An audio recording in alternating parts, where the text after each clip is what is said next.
ছোটবেলার সেই স্মৃতিগুলোকে কিন্তু চাইলেই ভুলে যেতে পারি না। যে মুখোশের আড়ালে কোনটা আসল মুখ সেটা চিনতে পারা বড্ড দায়। হয়ে এই কাজটা কখনো না কখনো আমাকে করতে হবে। শুভ সন্ধ্যা সকলকে। আজ আমি আপনাদের সঙ্গে শেয়ার করব আমার ছোট্ট একটা হাতের কাজ।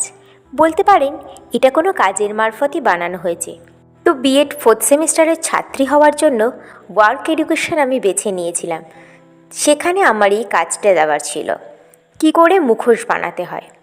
তো মুখোশ বানাতে বানাতে আমার একটা খুব ইন্টারেস্ট কথা মনে পড়ে গেল। ছোটোবেলায় যখন রং খেলা বা কোনো অনুষ্ঠান হতো, কোনো মেলায় গেলেই আমি সাথে সাথে বায়না করতাম বাবাকে যে নানান রং বেরঙের মুখোশ কিনে দেওয়ার জন্য। বাবা তখন আমাকে সবই কিনে দিত, কিন্তু কখনো ভাবিনি যে বড় হয়ে এই কাজটা কখনো না কখনো আমাকে করতে হবে।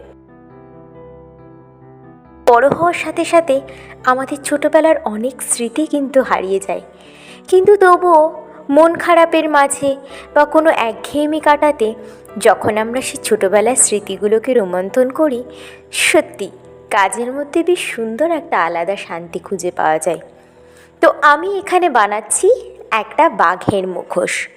কাগজের ওপরে এঁকে নিয়ে এই মুখোশটাকে আমি যে মুখোশের মাউথ বোর্ড হয় সেটার মধ্যে কেটে প্রথমেই তার ছাপ তুলে বসিয়ে নিয়েছি, এবং তারপরে তো আপনারা দেখতেই পাচ্ছেন রং তুলির সাহায্যে মুখোশটাকে আরও সুন্দর বানানোর চেষ্টা করা হচ্ছে। মুখোশ এমনই একটা জিনিস যা ব্যবহার করা হয় বিভিন্ন বিনোদনের কাজে বা ছদ্মবেশ ধারণের কাজে, কিন্তু আমাদের চারপাশে মানুষজন এখন এমনই হয়ে উঠেছে যে মুখোশের আড়ালে কোনটা আসল মুখ সেটা চিনতে পারা বড্ড দায়। বর্তমানে এই মুখোশকে কাজে লাগিয়েও কিন্তু বিভিন্ন শিল্প গড়ে উঠেছে। বহু মানুষ এই মুখোশকে ব্যবহার করছে তাদের পেশাভিত্তিক আয় রোজগারের জন্য।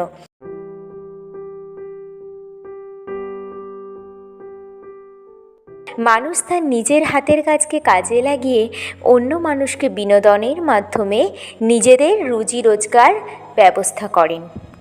পুরুলিয়ার ছৌ নাচের কথা নিশ্চয়ই সকলেই শুনেছেন কম বেশি।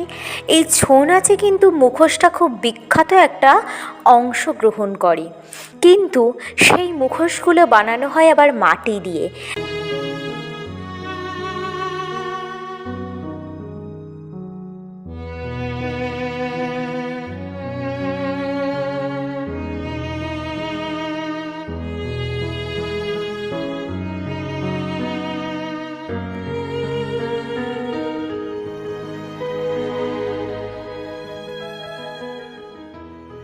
আমরা এত বড় হয়ে গেছি, তারপরেও আমরা কখনো কখনো নিজেদের ছোটোবেলার সেই স্মৃতিগুলোকে কিন্তু চাইলেই ভুলে যেতে পারি না। তো তোমাদের সাথে কথা বলতে বলতে দেখো আমার অনেকটা কিন্তু মুখোশটা তৈরি হয়ে গেছে। তো আমি আমার মুখোশ তৈরির একেবারেই শেষ পর্যায়ে চলে এসেছি। সত্যি কাজটা করতে কিন্তু ভীষণ মজা হয়েছে। তো সবশেষে এবার আমাদের বাঘ মামার গোপ আঁকার পালা। তো গোপটা আঁকা হয়ে গেল। এইবার আমি স্কেলের সাহায্যে দুটো গ্যাপ করে নিলাম, যেখানে আমরা দড়ি বেঁধে মুখোশটাকে পরার ব্যবস্থা করব। তো মোটামুটি আমার এই কাজটাও বেশ কমপ্লিট হয়ে গেল। খুব কম সময়ে চাইলে তোমরাও কিন্তু এত সুন্দর মুখোশ বানিয়ে ফেলতে পারো। তো এইবার দেখার পালা কেমন হয়েছে মুখোশটা। বাবা দেখো তো আমাকে কেমন লাগছে।